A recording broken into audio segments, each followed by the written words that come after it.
नमस्कार,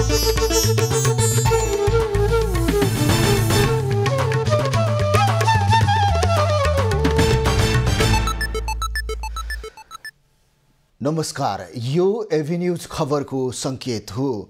तपाईं अहिले एभिन्यूज@7 मा हुनुहुन्छ। म सुसन रामदाम। प्रारम्भमा मूल खबर। देशका विभिन्न स्थानमा भएको भीषण वर्षाले जनजीवन प्रभावित।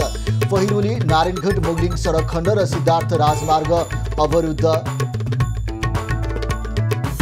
राजनीतिक दलहरूको भूमिकाप्रति सभामुख घिमिरे असन्तुष्ट। संसदलाई प्रभावकारी बनाउन नसकेको आरोप। कांग्रेस बदल्ने अभियानमा आफू लागि परेको महामन्त्री गगन थापाको भनाई। महामन्त्री पद त्याग गर्न पनि तयार रहेको घोषणा। सप्तरीमा अपराध, धाकधम्की र चोरी तस्करीका घटना बढ्दो। प्रहरीको भूमिका शंकास्पद।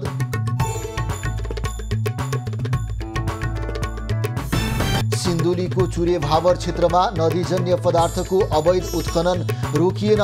तराई र मध्य तराईका मानव बस्तीहरू जोखिममा।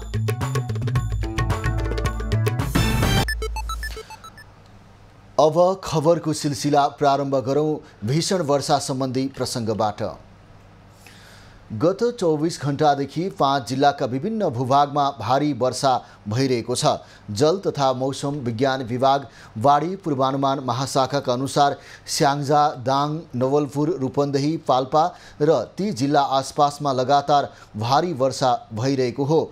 महाशाखाले गैरातीदेखि नै ती जिल्लाका विभिन्न स्थानहरूमा भारी वर्षा भइरहेकाले उक्त जिल्लाका साना नदीमा आकस्मिक बाढीको जोखिम बढेको र होचा स्थान डुब्न सक्ने चेतावनी दिएको छ। त्यस्तै कमजोर र भिरालो जमिनमा पहिरोको जोखिम बढेकाले अति उच्च सतर्कता अपनाउन महाशाखाले अनुरोध गरेको छ। स्याङ्जामा बितेको 24 घण्टामा 214 मिलिमिटर, दाङमा 158 मिलिमिटर, नवलपुरमा 221 मिलिमिटर, रूपन्देहीमा 166 मिलिमिटर, पाल्पामा 181 मिलिमिटर, तनहुमा 190 मिलिमिटर, पाल्पाको तानसेनमा 168 मिलिमिटर वर्षा भएको छ। उता अविरल वर्षापछि पाल्पाका विभिन्न ठाउँमा पहिरो जाँदा सिद्धार्थ राजमार्ग शनिबार बिहानैदेखि सडक अवरुद्ध भएको छ। राजमार्गको तिनाउ गाउँपालिका 3 का धेरै स्थानमा पहिरो खसेको हो। राजमार्गको दोभान सिद्धबाबा खण्डको ठुलो झरना नजिकै ढुङ्गासहितको पहिरो खसेको छ। पानी परिरहेकाले पहिरो सफा गर्न नसकिएको दोभान प्रहरी चौकीले जनाएको छ। राजमार्ग अन्तर्गत माथागढी गाउँपालिका 1 चिदी पानी धरैनीमा लेदो सहितको पहिरो खस्दा राजमार्ग बिहानैदेखि अवरुद्ध भएको ट्राफिक प्रहरीले जनाएको छ। रातिदेखि परेको अविरल वर्षाका कारण गेग्रान सहितको पहिरोले राजमार्ग अवरुद्ध भएको हो। पहिरो र लेदो पन्छाउन पानी परिरहेकाले मुस्किल परेको छ। आर्य भन्ज्याङ रामदी सडकको रम्बा गाउँपालिका 3 पिपल डाँडा सेरा र लहसुने नजिकै पनि पहिरो खसेको स्थानीयले जानकारी दिएका छन्। राजमार्गको रामदी नजिकै सेरामा माथिल्लो भागबाट बगेर आएको लेदोका कारण ट्रक नै फसेको छ। पानी परिरहेकाले लेदो पन्छाउन समस्या भएको छ। आर्य भन्ज्याङ रामपुर सडकको जबगादी नजिकै पनि पहिरो खस्दा सडक अवरुद्ध भएको रामपुर नगरपालिकाले जनाएको छ। सेफत, जबगादी, सिलुवा लगायतका स्थानमा पहिरो खसेको छ। रामपुर जाने सडक अन्तर्गत निस्ती गाउँपालिका 5 ढुङ्गाना बेसी नजिकै समेत पहिरो खसेर शुक्रबारदेखि नै सडक अवरुद्ध भएको छ। पाल्पाको विभिन्न स्थानमा पहिरो जाँदाखेरि सडक अवरुद्ध भएको छ। लेदो सहितको पहिरोको कारणले गर्दाखेरि पनि सवारी आवागमनमा समस्या भएको हो र पाल्पामा गएका विभिन्न पहिरोका विषयमा थप जानकारी दिनको लागि हाम्रा पाल्पा खबरदाता इमान सिंह राणा जोडिनु भएको छ।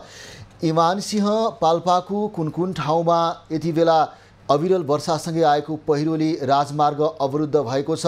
खुलाउने के कस्तो प्रयास भइरहेको छ, हामीलाई जानकारी गराउनुहोस्। सुसन, अघि यहाँले भन्नुभयो जस्तै पाल्पाको विशेष गरी सिद्धार्थ राजमार्ग, त्यसै गरी निर्माणाधीन कालीगण्डकी कोरिडोर सँगै तामसेन तम्घा सडक खण्डहरू बिहानदेखि नै यो अविरल वर्षाको कारण अवरुद्ध भएको थियो। तथापि अहिले भने यो सिद्धार्थ राजमार्गको तामसेन बुटोल खण्ड अन्तर्गत रहेको यो तिनाउ क्षेत्रमा खसेको पहिरोहरू हटाइएको छ। त्यसै गरी सिद्धार्थ राजमार्ग अन्तर्गत नै रहेको आर्यल्याङ रामदी सडक खण्डको लसुने, त्यसै गरी धैरेनी, त्यसै गरी तेरा लगायत क्षेत्रमा पनि पहिरोहरू हटाएर अहिले एकतर्फी रूपमा सुचारू भएको जानकारी आएको छ। त्यस्तै तामसिन तम्घा सडक खण्डको यो सम्मबारी र ढुङ्गाखानी क्षेत्रमा खसेको पहिरो पनि अहिले हटाएर सडक सुचारू भएको जानकारी आएको छ। त्यसै गरी कालीगण्डकी कोरिडोर अन्तर्गत यो रम्बा गाउँपालिका वडा नम्बर 2 र 3 को सिमानामा रहेको सहरजी खोलामा यो हिउँदमा पनि सुक्खा पहिरो गइरहने क्षेत्र, त्यहाँ पनि अहिले यो सडक एकतर्फी रूपमा खुलाइएको जानकारी आएको छ। कालीगण्डी कोरिडोर अन्तर्गत रामपुर नगरपालिका वडा नम्बर 1 को सागरजी खोला र स्याउली बजार बीचको सडक भने अहिलेसम्म सुचारू हुन नसकेको जानकारी आएको छ। जस्तो अब यो सिद्धबाबा क्षेत्रमा चाहिँ कस्तो छ त्यहाँको अवस्था चाहिँ? सिद्धबाबा क्षेत्रमा पनि अहिलेसम्म त्यस्तो पहिरोले चाहिँ अहिले सवारी साधनहरू एकतर्फमा अर्थात् सवारी साधनहरू सुचारू भएको जानकारीमा आएको छ। सिद्धबाबा लगायत सिद्धार्थ राजमार्ग खण्ड चाहिँ अहिले पाल्पा खण्डमा रहेको यो सडक अवरुद्धका कारण यात्रु महानुभावहरू गन्तव्यमा बिहानदेखि दिउँसोसम्म पुग्न सकेका थिएनन्। अब यद्यपि अहिले पानी भने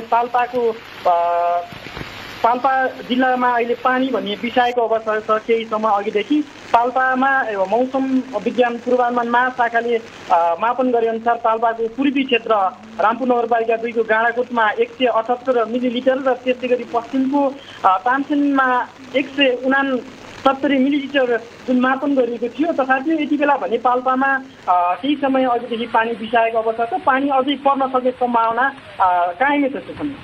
भनेपछि मौसम अझै पूर्ण रूपमा खुलेको अवस्था छैन? मौसम पूर्ण रूपमा खुलिसकेको अवस्था त होइन, तथापि बादलहरू भने आकाशमा बिस्तारै फाट्दै गइरहेको देखिएको छ भने तथापि अब मौसम पानी चाहिँ पर्ने सम्भावना त प्रबलै छ। पानी पर्नेसँगै जसरी अहिले खुलाइएका सडकहरू छन् ती सडकहरूमा यो रामपुर पिपला खण्डको यो सहरजी खोलाकोमा फेरि पनि पहिरो झर्ने सम्भावना उत्तिकै रहेको छ भने त्यसै गरी आर्य भान्ज्याङ रामदी लगायतका क्षेत्रहरूमा पनि जसरी आज बिहान खसेको पहिरोहरू हटाइयो त्यसैमा अब फेरि पानी वर्षा भइराख्यो भने ती पहिरोहरू अर्थात् ती भल सहितका लेडोहरू फेरि आउन सक्ने सम्भावना चाहिँ कायमै छ। इमान जानकारीको लागि धन्यवाद। उहाँ हुनुहुन्थ्यो पाल्पाबाट हाम्रा खबरदाता इमान सिंह राणा। पाल्पाको विभिन्न ठाउँमा अविरल वर्षासँगै आएको पहिरोको कारणले गर्दाखेरि सिद्धार्थ राजमार्ग लगायतका विभिन्न मार्गहरू अवरोध उत्पन्न भएको छ। यद्यपि स्रोत साधनको व्यवस्थापन गरेर आंशिक रूपमा सडक त खुलाइएको छ, अझ पूर्ण रूपमा यातायात सुचारू हुन सकेको छैन र यात्राको क्रममा जोखिम उत्तिकै रहेको र सतर्क रहन हाम्रा खबरदाताले जानकारी गराउँदै अब बाँकी खबरतर्फ लागौं।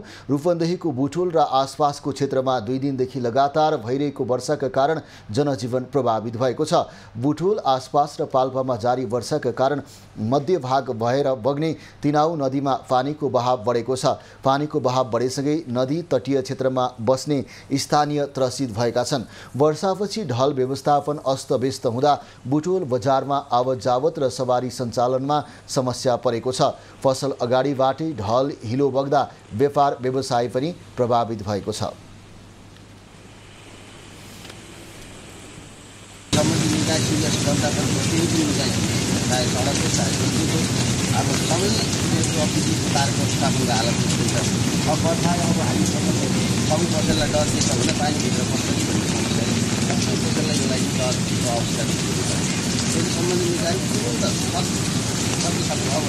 किनभने बर्खा बल्ल सुरुवात हुँदैछ।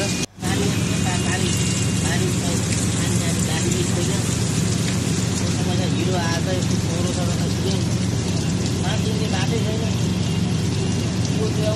त्यो पानी यहाँ खाल्डो रहेछ, त्यो खाल्डोमा एकजना मान्छे परेर ट्राफिक बिगारे, आफू पनि पर्छ खाल्डोमा। यो वर्ष लामो खडेरीपछि बुटवल र आसपासका क्षेत्रमा पहिलो पटक परेको ठूलो वर्षा भएको हो। बुटवलको चौराहादेखि गोलपार्कसम्मको निर्माणाधीन 6 लेन सडक निर्माण सम्पन्न नहुँदा सामान्य वर्षामा पनि भल सडकमै बग्दा पैदल यात्रु र सवारी साधन सञ्चालनमा कठिनाई हुने गरेको छ। नारायणगढ मुगलिङ सडक खण्ड पुनः अवरुद्ध भएको छ। इच्छा कामना गाउँपालिका 5 3 किलोमा आज बिहान 3 बजे खसेको पहिरोका कारण सडक अवरुद्ध भएको हो। पहिरो पन्छाएर एकतर्फी खुला गरिएको सडक पुनः पहिरो खसेपछि अवरुद्ध भएको हो। यसअघि पनि सोही स्थानमा पहिरो खसेपछि बिहिबार मध्याह्नबाट अवरुद्ध भएको सडक शुक्रबार साँझ 5 बजेबाट सञ्चालनमा ल्याइएको थियो। 28 घण्टा लगाएर पहिरो पन्छाएसँगै रोकिएर राखिएका सवारी साधनलाई गन्तव्यतर्फ पठाउने काम भइरहेको समयमा पुनः पहिरो खसेपछि यात्रु अलपत्र परेका छन्। यो सडक हुँदै दैनिक 10,000 भन्दा बढी सवारी आवत जावत गर्ने गर्दछन्। नारायणगढ मुगलिङ सडक खण्ड पहिरोका कारणले गर्दाखेरि जोखिम उत्पन्न भएको छ र सुक्खा पहिरो लगायत वर्षासँगै आउने पहिरोका कारणले गर्दाखेरि विभिन्न ठाउँहरूमा पहिरो जाने जोखिम उत्तिकै रहेको छ र यस विषयमा कुराकानी गर्नको लागि हाम्रा मुगलिङ खबरदाता विनोद श्रेष्ठ जोडिनु भएको छ। विनोद, के छ अहिले त्यहाँको नारायणगढ मुगलिङ सडक खण्डको अवस्था र सवारी आवागमन सुचारू भएको छ कि छैन? के छ त्यहाँको अहिलेको अवस्था? देखेर यो मुगलिङ नारायणगढ सडक खण्ड अहिले पुनः फेरि यो 3 नम्बर पुल नजिकै पहिरो खसेर दुईतर्फ नै अहिले राजमार्ग चाहिँ बन्द हुन पुगेको छ, जसले गर्दाखेरि फेरि सवारी साधनहरू जाममा बस्नुपर्ने बाध्यता रहेको छ। यद्यपि यतिखेर पहिरो हटाउने काम भइरहेको छ र सडक डिभिजनको कार्यालयको एउटा लोडरको प्रयोग गरेर यतिखेर पहिरो हटाउने काम भइरहेको छ र केही समयपछि लगभग आधा घण्टा समयपछि चाहिँ यो माथिबाट पहिरो नखसेको खण्डमा चाहिँ पहिरो हटाइसक्ने भनेर चाहिँ हामीलाई चाहिँ जानकारी दिएको अवस्था। जस्तो अब यो 3 किलोमा जुन खसेको पहिरो छ यसको मात्रा कस्तो छ?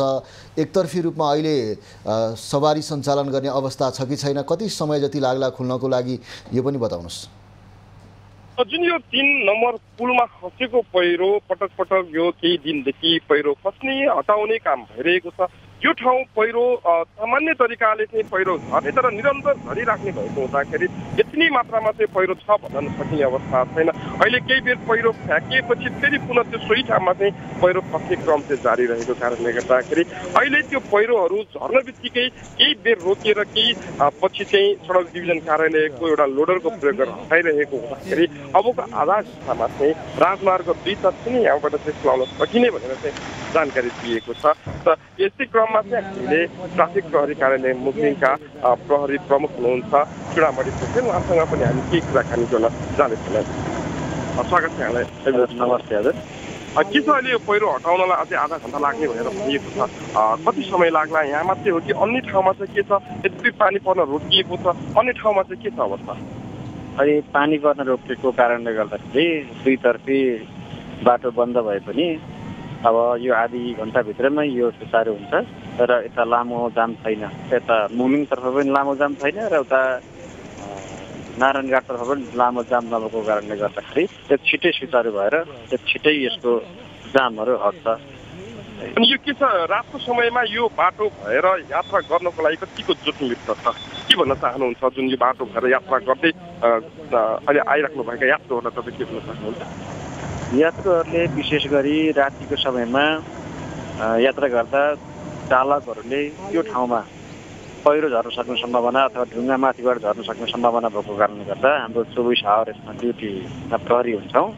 उहाँहरूले चाहिँ प्रहरीको सहायता लिनुपर्ने हुन्छ। प्रहरीलाई सर हामी जान ठिक सुरक्षित छ वा छैन भन्ने कुरो उहाँहरूले हामी कहाँ सोधेर जानुभयो भने हामीले पनि त्यसलाई प्रत्येकलाई भन्ने गरेका छौँ। सकेसम्म रातको समयमा जानकारी लिएर हिँडेको अति राम्रो हुन्छ। धन्यवाद कुराकानीको लागि।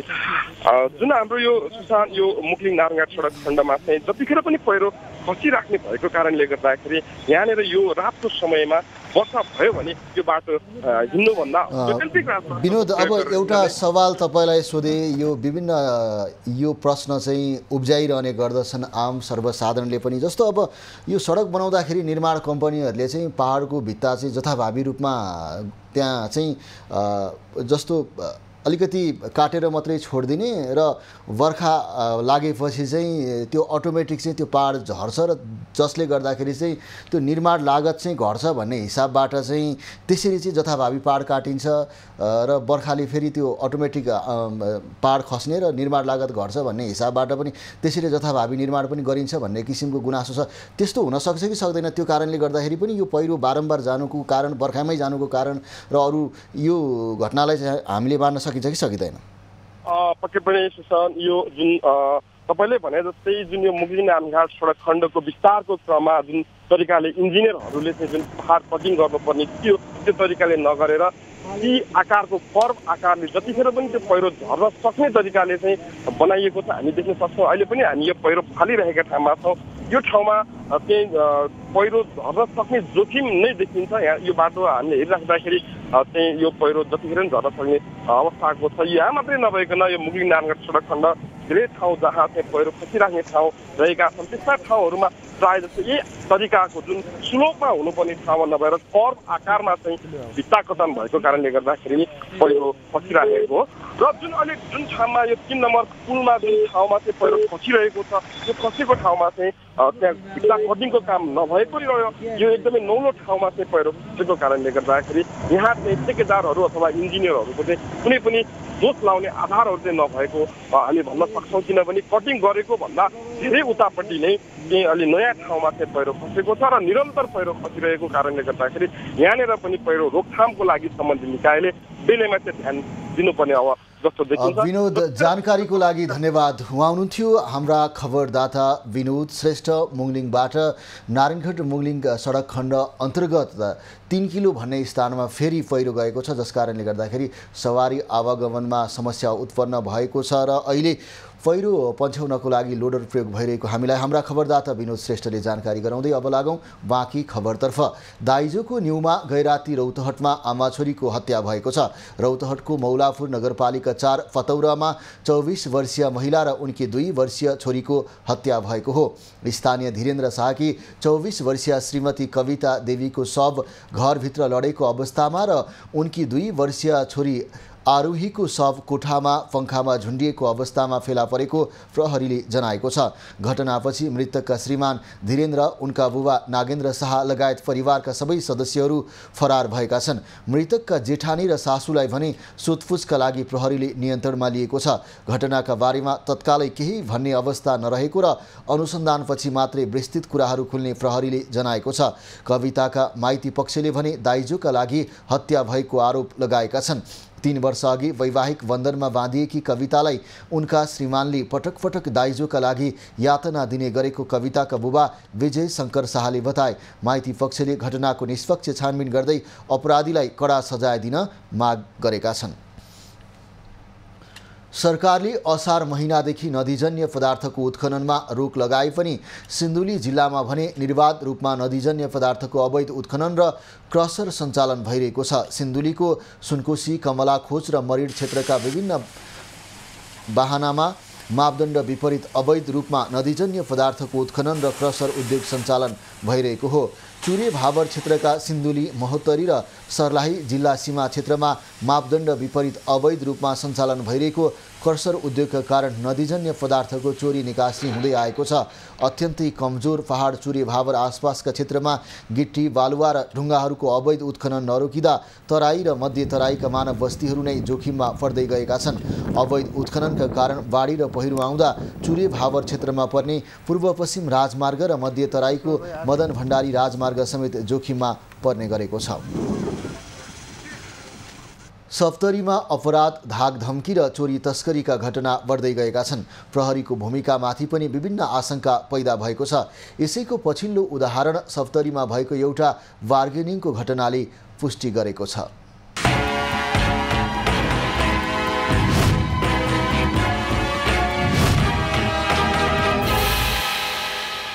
प्रहरीले केही दिन यता विभिन्न उद्योग व्यवसायी र नाम चलेका विद्वानहरूलाई विभिन्न षड्यन्त्र गरेर ठगी मुद्दा दर्ताउने प्रवञ्चना सुरु गरेका छन्। खास गरेर मिटर ब्याजको नाममा होस् या लेनदेनको मुद्दालाई लिएर उच्च पदस्थ अधिकारीदेखि लिएर ठुला घरानाका व्यापारीहरूलाई तर्साएर धम्काएर ठुलो रकमको चलखेल सुरु गरेका छन् र पछिल्लो समय एकजना युट्युबर राजविराजका दिवाकर शाहले दिएको निवेदनको आधारमा मारुति सिमेन्टका सेल्स म्यानेजर ज्योति जोशीलाई नियन्त्रणमा लिएर अनुसन्धान गरिरहेको बताइएको छ। आजसम्म नियन्त्रण नहुनुको कारण के? ठिक छ, उपभोक्ताले घर व्यवहार चलाउन 1500 को 400 को सामान ल्याउँछ, त्यो ठुलो कुरो होइन, त्यसले गर्दा खास फरक पनि पर्दैन। तर चुरोको बजारसम्म, उदयपुर गाईघाटसम्म, धुप्री कठौना कल्याणपुरसम्म हाम्रो खुला सिमानाकाबाट लाखौँ लाखको सामान गइरहेछ। त्यसको बारेमा हामी जति जानकारी गराउँदा पनि अहिलेसम्म हाम्रो केही पनि लागेन। यद्यपि सप्तरी प्रहरीले यस सम्बन्धमा यहाँका सञ्चारकर्मीहरूलाई कुनै जानकारी दिएको छैन। सूचनाको हकबाट वञ्चित गरेका छन् यहाँका सञ्चारकर्मीहरूलाई र यहाँका प्रहरी प्रशासन कार्यालय जिल्ला प्रहरी कार्यालय सप्तरीका प्रहरी प्रमुख र यहाँका सिडिओको तानाशाही प्रवृत्तिका कारण सर्वसाधारण आतंकित बनेका छन्।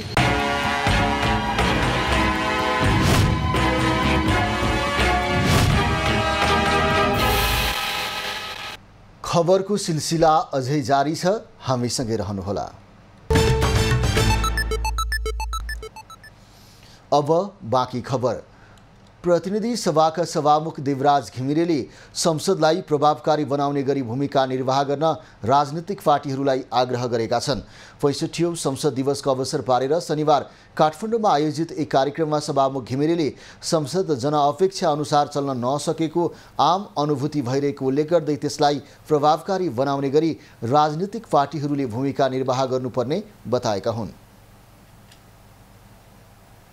यो अधिवेशनलाई प्रभावकारी पार्नको लागि राजनीतिक पार्टीहरूको भूमिका, त्यसबाट आउनुभएका मान्य सदस्यहरूको भूमिका, त्यसका समितिहरूको भूमिका र त्यसलाई सञ्चालन गर्ने एउटा रेफ्रीको जिम्मा लिइरहेको सभामुख, उपसभामुख अथवा अध्यक्ष उपाध्यक्षहरूको भूमिकालाई विश्लेषणहरू गर्ने र यसलाई प्रभावकारी पार्ने काममा यहाँहरूको सहयोग रहनेछ। कार्यक्रममा राष्ट्रिय सभाकी उपाध्यक्ष उर्मिला अर्यालले प्रतिनिधि सभामा प्रत्यक्षतर्फ कम्तीमा पनि 33% महिलाहरू निर्वाचित हुने व्यवस्था गरेर जानुपर्ने बताइन्। उनले जनसङ्ख्याको आधारमा पनि महिलाहरू लगायतका अन्य समुदायको संसदमा समानुपातिक रूपमा प्रतिनिधित्व हुने कुरालाई सुनिश्चित गर्नुपर्नेमा जोड दिए। अनुभव हुन्छ अनि अर्कोचोटि चाहिँ त्यो सबैलाई अन्तै पठाएर फेरि नयाँ किसिमले हामी लिएर आउँछौँ। उहाँहरूको योगदान अनुभवलाई फेरि हामीले चाहिने प्रयोग गर्ने हिसाबले जान सक्दैनौँ। पहिले समानुपातिकमा ल्याइसकेकोलाई कम्तीमा हामीले प्रत्यक्ष निर्वाचनमा लडाउने आटकिन नगर्ने। उपाध्यक्ष अर्यालले तराई मधेसमा डोम लगायतका जातिहरूमाथि भएको उत्पीडन कम हुने गरी कानुन निर्माण गर्नुपर्ने बताए। पूर्व सभामुख अग्निप्रसाद सापकोटाले नेपालका राजनीतिक दलहरूमा लोकतन्त्रको कमी भएको बताएका छन्। 65औं संसद दिवसको अवसर पारेर शनिबार काठमाडौँमा आयोजित कार्यक्रममा पूर्व सभामुख सापकोटाले अहिले पार्टीभित्र बिचौलिया माफिया मात्र नभई एक अर्कालाई आरोप लगाएर मूल्य मान्यता र आदर्शमाथि नै प्रहार भइरहेको बताए। उनले लोकतन्त्र प्रवचनको विषय नभई जीवन व्यवहार र नयाँ सभ्यता संस्कृति र सिद्धान्त भएको पनि स्पष्ट पारे। अहिले बिचौलिया माफियाहरूको मात्रै होइन, म त सुन्दैछु पार्टीभित्र पनि एक अर्कालाई खर्च लिएर गर्ने के हो त्यो पार्टीको मूल्य मान्यता आदर्श हामी कतातिर गइरहेका छौँ। यसै सन्दर्भमा मलाई भन्न दिनुहुन्छ भने अहिले कमी केही कुराको छ पार्टीभित्र, हाम्रो राष्ट्रिय जीवनका हरेक क्षेत्रमा केही कुराको कमी छ भने त्यो लोकतन्त्रको कमी छ।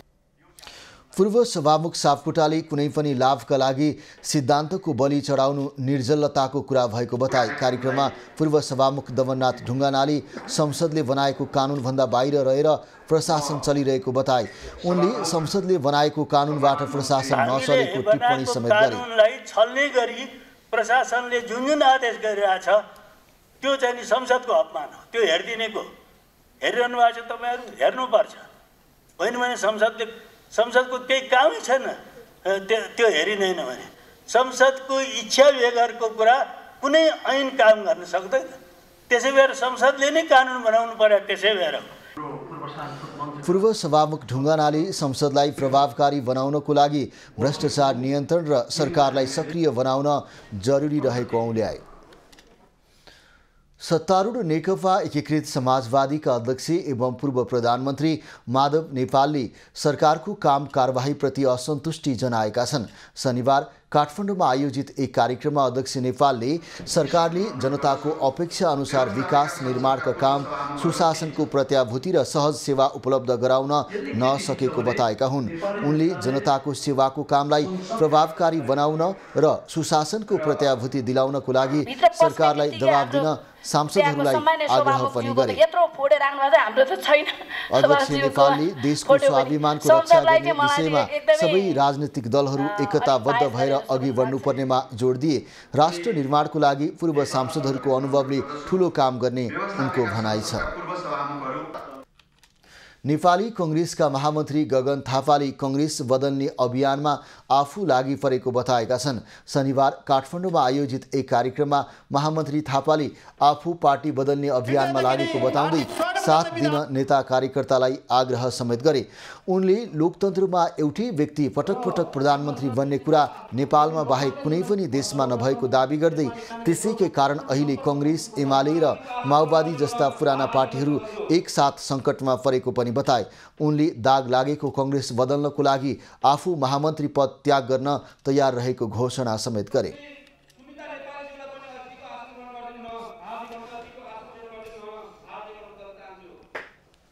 मैले नेपाली कांग्रेसभित्र विधि बसाल्ने, थिति बसाल्ने कुरा गरेको हो। किन एउटै व्यक्ति 5 पटक 6 पटक प्रधानमन्त्री बन्ने? किन बन्ने? उत्तर के हो त्यसको? यो कुनै गुटको कुरा होइन, कुनै आग्रहको कुरा होइन। छलफल गरौँ न, खुला छलफल गरौँ। किन हुने भने छलफल नगर्ने? किन हुने भने बहस नगर्ने? नयाँ परम्परा थिति बसाल्ने कुरा नगर्ने? महामन्त्री थापाले आफू बदलिएर देश बदल्ने अभियानमा कांग्रेस जुट्नुपर्ने पनि बताए। नेकपा एमालेका उपमहासचिव प्रदीप गेवालीले सरकारले स्वास्थ्य बीमा कार्यक्रम समाप्त पार्ने कोसिस गरिरहेको आरोप लगाएका छन्।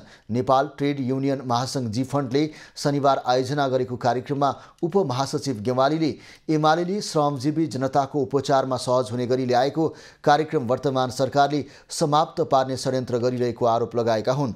उनले 396 वटा स्थानीय तहमा एकसाथ आधारभूत अस्पताल खोल्ने आफ्नो पार्टी नेतृत्वको सरकारको कामलाई पनि वर्तमान सरकारले बजेट नदिएर अलपत्र पारेको जिकिर गरे। श्रमजीवी जनताको पक्षमा सुरु गरिएका थुप्रै कार्यक्रमहरू ओझेलमा पारिँदैछन्, खोसिँदैछन्, निष्प्रभावी पारिँदैछन्, बजेट दिइँदै छैन। हामीले एकै दिन 396 वटा पालिकामा आधारभूत हस्पिटलको शिलान्यास गर्यौं। उपमहासचिव गेवालीले आफ्नो पार्टी नेतृत्वको सरकारले श्रमिक जनताको हितका लागि प्रधानमन्त्री स्वरोजगार, राष्ट्रपति महिला उत्थान लगायतका कार्यक्रम ल्याए पनि वर्तमान सरकारले त्यसलाई निष्प्रभावी बनाउने काम गरेको बताए। कैलालीमा अनसनरत अपाङ्गता भएका व्यक्तिहरूले सुदूरपश्चिम प्रदेशको मुख्यमन्त्री कार्यालय अगाडि प्रदर्शन गरेका छन्।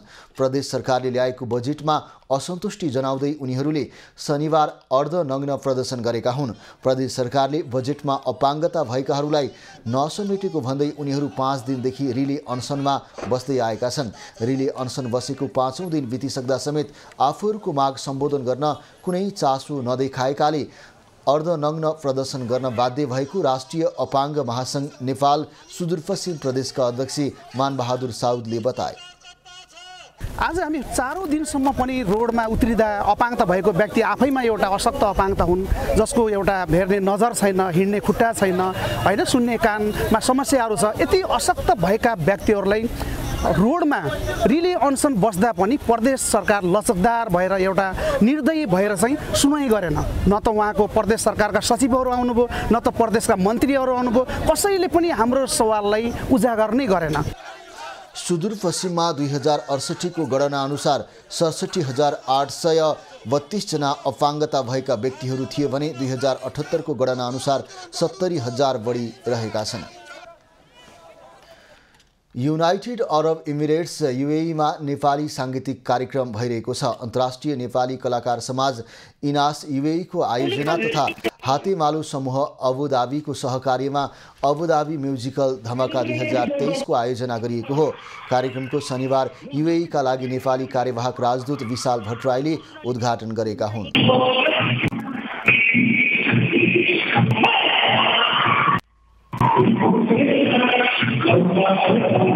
यसले चाहिँ नेपाली कला संस्कृतिहरूलाई यो पनि राम्रै पाटो हो। यसले भोलि हाम्रो टुरिज्म लगायतका अरू सेक्टरमा पनि सहयोग गर्छ र हाम्रो कल्चरलाई पनि प्रमोट गर्छ। त्यसकारण म धन्यवाद दिन चाहन्छु। तर म बिस्तारै अब हाम्रो ध्यान चाहिँ नर्मल हुँदै भएको भएर बिस्तारै हाम्रो ध्यान अब ती कार्यक्रमहरू पनि कसरी सञ्चालन गर्ने भन्नेमा गइरहेका छ र हामी चाहिँ सबै कार्यक्रममा सहकार्य गर्दैछौँ। विदेश काउन्सिल लगायत नेपाल टुरिज्म बोर्डका पदाधिकारीहरू पनि आएर भेट गरेर जानुभएको छ। यहाँ अन्तर्राष्ट्रिय कलाकार यो चाहिँ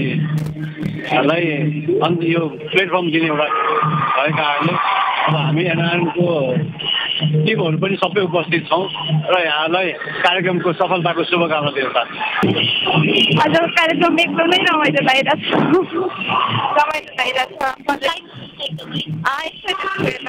एकदमै खुसी छु। एकदम राम्रो भइरहेछ, रमाइलो भइरहेछ। नेपालमा भइरहेछ एकदम। संयुक्त अरब इमिरेट्समा नेपालीहरू नेपाली कला संस्कृति र मौलिकतातर्फ बढी नै सक्रिय देखिएका छन्।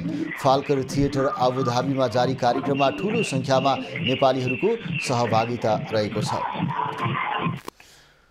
सुर्खेतको चिङ्गाड गाउँपालिकामा रहेको भैरव उच्च माध्यमिक विद्यालयले प्राविधिक शिक्षालयलाई उच्च महत्त्व दिएर पठन पाठन गराइरहेको छ। विद्यालयमा 2074 सालदेखि कृषि जेटिए र भेटेनरी जेटिए तथा 2076 देखि कृषि बाली विज्ञान अध्ययन गराउन थालिएको हो। विद्यालयसँग रहेको प्रशस्त जमिनमा प्रयोगात्मक शिक्षा समेत लिन पाइने भएपछि हाल विद्यालयमा बाहिरी जिल्लाका विद्यार्थी समेत अध्ययनको लागि पुग्न थालेका छन्। कृषिमा दक्ष जनशक्ति उत्पादन र प्रविधिको प्रयोगले व्यावसायिक कृषि प्रणाली सुधार गर्ने उद्देश्यले भैरव माध्यमिक विद्यालयले 2074-75 देखि कृषि प्राविधिक शिक्षा सञ्चालन गर्दै आएको छ, जसले युवा पुस्तालाई आकर्षण मात्रै गरेको छैन, उत्पादनतर्फ थप मद्दत पुग्ने देखिन्छ। राज्यभरिमा सबै ठाउँमा यस भूगोलमा राम्रो भइरहेको, जसमा हामीले धेरै प्रकारका तल टनेलमा लगायत बेमौसमी तरकारी खेती गरिरहेछौँ। त्यसको लगायत हामीले नर्सरीहरू पनि राखिरहेछौँ। हामीले सिक्ने प्र्याक्टिकल कुराहरू सरले उच्च गुणस्तरमा दिइरहनु भएको छ। हामीलाई के गर्व लाग्छ भने मैले अरू स्कुलभन्दा यो स्कुलमा धेरै कुरा सिकेको छु। बेमौसमी तरकारी उत्पादन, फलफुलका प्लान्ट उत्पादन, नर्सरी उत्पादनदेखि अन्य बालीहरू उत्पादन गर्न विद्यालयसँग प्रशस्त जमिन भएकाले अध्ययन गर्न थप सजिलो भएको छ। मैले आफ्नै गाउँमा आइसिएजी अध्ययन गर्न पाउँदा मलाई खुसी लागिरहेको छ। अनि हाम्रो स्कुलमा धेरै चुनौतीहरू पनि छन् र अनि फाइदाहरू पनि छन्। त्यसैमा सामना गर्दै मैले पढ्न पाउँदा मलाई गर्व लागेको छ। एकदम खुसी लागिरहेछ। आफ्नै गाउँठाउँमा एउटा छ नि राम्रो किसिमको शिक्षा पाइरहेछौँ एकदम एजुकेटेड सरहरूबाट। अनि प्राविधिक शिक्षामा धेरै प्र्याक्टिकलहरू हुन्छ नि त, त्यो गर्न पाइरहेछौँ। यहाँदेखि चाहिँ विद्यार्थीहरू चाहिँ सैद्धान्तिक ज्ञानहरू भन्दा पनि हामीले विद्यार्थीहरूलाई प्रयोगात्मक कुराहरूमा अगाडि बढाइरहेका छौँ, जसले गर्दा विद्यार्थीहरूको ज्ञान सिपमा अभिवृद्धि हुने होइन।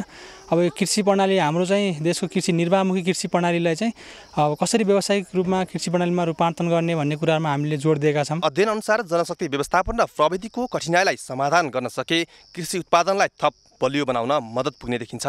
क्यामेरामा प्रवीण सिलवालका साथ कमलजी सी, सुर्खेत। आर्थिक विकासमा पर्यटनको पनि मुख्य हिस्सा हुने गर्दछ। नेपाल पनि पर्यटकीय गन्तव्य मुलुकमा नै पर्छ। भोजपुरमा हाम्रो सम्पदा राम्रो सम्पदा कार्यक्रममा पर्यटन मन्त्री सुदन किराँतीले स्वच्छता र सुन्दरतामा ध्यान दिएर पर्यटन प्रवर्धन गर्न सकिने बताए। पर्यटन क्षेत्रको योजनाबद्ध विकास गरेर देशलाई आर्थिक रूपमा सक्षम बनाउन सकिने संस्कृति, पर्यटन तथा नागरिक उड्डयन मन्त्री सुदन किराँतीले बताएका छन्। पर्यटकहरूलाई आकर्षित गर्नका लागि आफ्नो संस्कार, संस्कृति तथा आचरणमा सुधार गर्नुपर्ने उनको भनाइ छ। पर्यटकीय क्षेत्रलाई सफा, सुन्दर र हराभरा बनाउन नागरिक स्तरबाट अगुवाई हुनुपर्ने उनको धारणा छ। हाम्रो त्यो संस्कृतिको विकास भइसकेको छैन। सफा गर्नु भनेको संस्कृति पनि हो, हाम्रो सभ्यता पनि हो। त्यसकारणले सफा सुघर हुनु नै पर्यटनको पहिलो आधार हो। आफ्नो घर अगाडि फोहोर होइन फुल अभियान सञ्चालन गर्नुपर्ने मन्त्री किराँतीले बताए। यसका लागि नागरिकले हप्तामा 2 घण्टा श्रमदान गर्नुपर्ने बानीको विकास गर्नुपर्ने उनको भनाइ छ। मन्त्री किराँतीको अगुवाईमा जिल्ला अस्पतालसँगै बजार क्षेत्रको सरसफाई गरिएको छ। सचेतनाको रूपमा सरसफाई गरिएको भए पनि यसको निरन्तरताका लागि नागरिक आफै सचेत बन्नुपर्ने भोजपुर नगरपालिकाले जनाएको छ। यो हामी एक खेप यो हाम्रो चाहिँ चेतनामूलक मात्रै हो। नगरपालिकाले सधैँ अनि मन्त्रीज्यू बेला बेलामा आएर कहिलेकाहीँ आएर सधैँ एक खेप यो नमुनाको रूपमा गरेर चाहिँ यो हुँदैन। यसको मुख्य समाधान चाहिँ चेतना नै हो। बजार क्षेत्रको सरसफाइका लागि नागरिक स्तरबाट अगुवाई हुनुपर्ने खानेपानी तथा सरसफाइ डिभिजन कार्यालयले जनाएको छ। कार्यालयले सरसफाइका लागि आवश्यक सहयोग गर्ने पनि जनाएको छ। बजार क्षेत्रलाई सफा, सुन्दर, हराभरा बनाउन योजनाबद्ध रूपमा सरसफाइको कार्यक्रम सञ्चालन गर्न आवश्यक रहेको कार्यालयको भनाइ छ। यो चाहिँ देशमा चलाउनै पर्ने अभियान हो। भोजपुरको लागि सुरुवात गरेको अभियान हो, जुन चाहिँ राष्ट्रको लागि 1 घन्टा, कम्तीमा 1 घन्टा हामी सरसफाइको लागि दिउँ। हप्तामा 1 घन्टा मात्रै त्यो दिँदा पनि यो भोजपुर जिल्लालाई हामी एउटा अर्कै रूप दिन सक्छौँ। एक दिन मात्र नभएर सरसफाइ अभियानलाई निरन्तरता दिनुमा सबै अग्रसर हुनुपर्ने जिल्ला प्रशासन कार्यालयले जनाएको छ।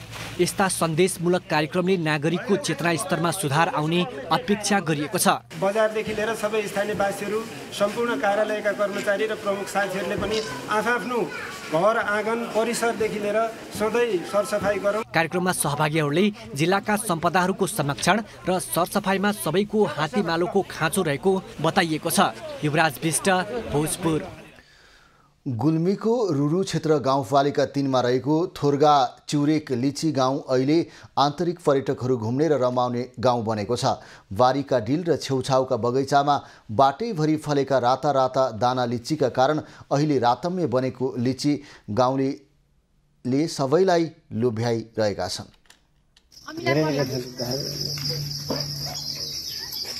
अहिले चिउरेक गाउँका कृषकहरूलाई बोटमा भर्याङ ठडाएर पाकेका राता दाना लिची टिपेर बेच्न भ्याइ नभ्याइ छ। गाउँमा पुग्ने जो कोहीलाई पनि राताम्य फलेका लिची र टिप्न व्यस्त भएका कृषकलाई देखेर मन लोभ्याउने गरेको छ। आजभोलि त्यस गाउँमा पुग्नेहरू बगैँचा वरिपरि घुम्न, तस्बिर खिच्न र टिकटक बनाउनमा व्यस्त देखिन्छन्। चिउरेकको लिची गाउँको प्रमुख नगदे फलफुल बाली हो। यहाँका कृषकहरूले आजभोलि परम्परागत रूपमा गर्दै आएको मकै खेतीलाई छाडेर बारीमा लिचीका बोट लगाएका छन्। कृषकहरूलाई जीविकोपार्जनका लागि लिची मुख्य आम्दानीको स्रोत बनेको छ।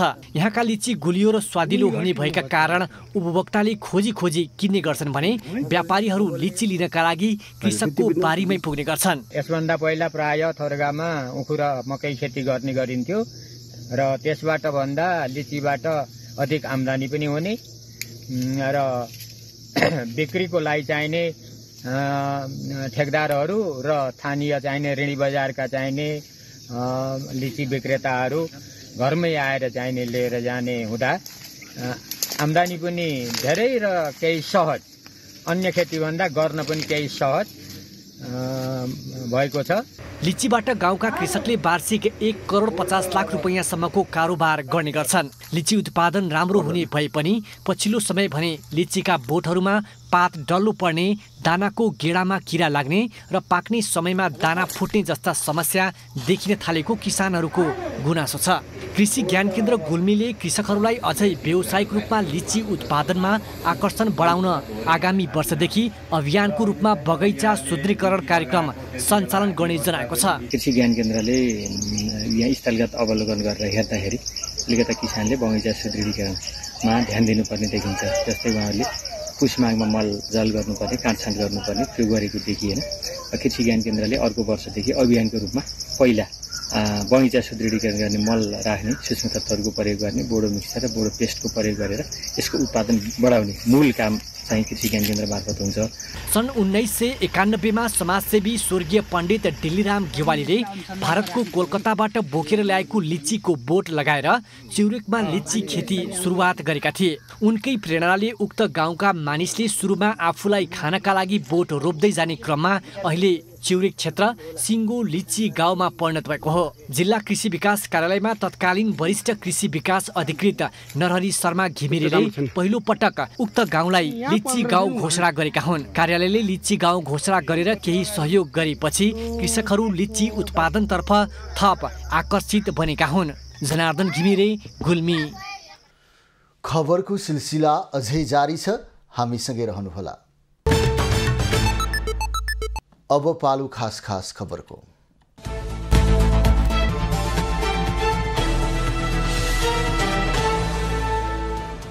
प्रधानमन्त्री एवं नेकपा माओवादी केन्द्रका अध्यक्ष पुष्पकमल दाहालले पूर्व माओवादी शक्तिहरूबीच छलफल भइरहेको र पार्टी एकताको लागि ठोस पहल गरिने बताएका छन्। शनिबार पोखरामा माओवादी केन्द्रका केन्द्रीय सदस्य एवं प्रदेश पदाधिकारीहरूसँग अन्तर्क्रिया गर्दै अध्यक्ष दाहालले पूर्व माओवादी एक हुँदा मात्रै देश सही दिशामा अगाडि बढ्ने बताए। अध्यक्ष दाहालले विशेष महाधिवेशन गरेर माओवादीलाई पुनर्निर्माण गर्ने तयारीमा रहेको जानकारी पनि दिए। सभामुख देवराज घिमिरेले सञ्चार क्षेत्रलाई कुण्ठित गर्न नहुने बताएका छन्। शनिबार काठमाडौँमा संसदीय मामिला पत्रकार समाजको अधिवेशनलाई सम्बोधन गर्दै सभामुख घिमिरेले सञ्चार क्षेत्रको महत्त्व धेरै भएकाले लोकतन्त्रमा सञ्चार क्षेत्रलाई कुण्ठित गर्ने कुरा स्वीकार्य हुन नसक्ने बताएका हुन्। उनले सञ्चार क्षेत्रमा भएका विकृतिहरूलाई नियन्त्रण गरी सञ्चार माध्यमको महत्त्व बढाउने, ठिक दिशामा लैजाने र समाजवाद निर्माणको बाटो देखाउनु पर्ने उल्लेख गरे। चीन भ्रमणमा रहेका उपप्रधान तथा गृहमन्त्री नारायण काजी श्रेष्ठले आज भूकम्पपछि पुनर्निर्माण गरिएको सिचुवान प्रान्तको वानचोन काउन्टीको अवलोकन गरेका छन्। चीनले छोटो समयमै पुनर्निर्माण सम्पन्न गरी क्षतिग्रस्त संरचनालाई सुरक्षित राखेको छ। सो क्रममा उपप्रधानमन्त्री श्रेष्ठले भूकम्पबाट ज्यान गुमाएका नागरिकप्रति श्रद्धाञ्जली अर्पण गरे। चीनले सो संरचनालाई एकीकृत गरेर पर्यटकीय स्थलको रूपमा विकास गरेको छ। अर्थमन्त्री तथा नेपाली कांग्रेसका प्रवक्ता प्रकाश शरण महतले कांग्रेस हरेक दिन जनता तथा कार्यकर्ताको समस्यामा जोडिराखेको बताएका छन्। प्रेस युनियन कास्कीले शनिबार पोखरामा गरेको पत्रकार सम्मेलनमा अर्थमन्त्री महतले कांग्रेसले गरेका काम टिकटकमा राखेर देखाउने नगरेको बताएका हुन्। गठबन्धन फेरिने कुरा अफवाह मात्रै रहेको अर्थमन्त्री महतले बताए। बाराको जितपुर सिमारा उपमहानगरपालिका 7बाट प्रहरीले ठूलो परिमाणमा लागु औषध गाँजा बरामद गरेको छ। जितपुर वीरगञ्ज सडक खण्डमा पार्किङ गरेर राखेको भारतीय नम्बरको ट्रकबाट 262 केजी गाँजा बरामद गरिएको हो। सुरागको आधारमा इलाकी प्रहरी कार्यालय सिमरा र प्रहरी चौकी पथलैया बाराबाट खटिएको प्रहरी टोलीले ट्रकमा खानतलासी गरी गाँजा नियन्त्रणमा लिएको हो। ट्रक चालक र धनीको खोजी भइरहेको प्रहरीले जनाएको छ। अविरल वर्षाका कारण पहिरो झर्दा अर्घाखाँची सदरमुकाम सन्धिखर्क जोड्ने प्रमुख बाटो सन्धिखर्क गोरुशून्य सडक अवरुद्ध भएको छ। सन्धिखर्क नगरपालिका वडा नम्बर 6 बहकोरमा गैराती पहिरो खसेपछि सडक अवरुद्ध बनेको जिल्ला प्रहरी कार्यालय अर्घाखाँचीले जनाएको हो। यसबाहेक सडक खण्डका अन्य स्थानमा पनि साना ठुला पहिरोहरू झरेको र पन्छाउने क्रम जारी रहेको बताइएको छ। यो साता सुनको मूल्यमा सामान्य गिरावट आएको छ। नेपाल सुन चाँदी व्यवसाय महासङ्घका अनुसार यो साता सुनको मूल्य तोलामा 200 रुपैयाँ घटेको हो। गत साताको शुक्रबार छापावाला सुनको मूल्य तोलामा 1,09,800 रुपैयाँ रहेकोमा यो साता छापावाला सुनको मूल्य 1,09,600 रुपैयाँ कायम भएको हो।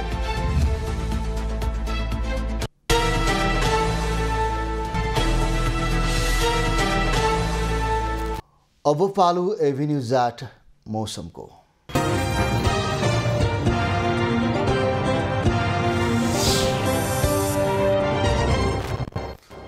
गत 24 घण्टामा देशभर आंशिकदेखि सामान्य बदली रही गण्डकी र लुम्बिनी प्रदेशका केही स्थानहरूमा र बाँकी प्रदेशका थोरै स्थानहरूमा हल्कादेखि मध्यम वर्षा भयो। आज राति गण्डकी लुम्बिनी सुदूरपश्चिम प्रदेशका 1-2 स्थानमा मेघगर्जन र चट्याङसहित भारी वर्षाको समेत सम्भावना रहेको जल तथा मौसम पूर्वानुमान महाशाखाले जनाएको छ। आज काठमाडौँ उपत्यकाको अधिकतम तापक्रम 27 डिग्री सेल्सियस र न्यूनतम तापक्रम 21 डिग्री सेल्सियस मापन गरिएको छ। आज देशभरको मौसम कस्तो रह्यो त हेरौँ देशका विभिन्न स्थानको मौसमी अवस्था।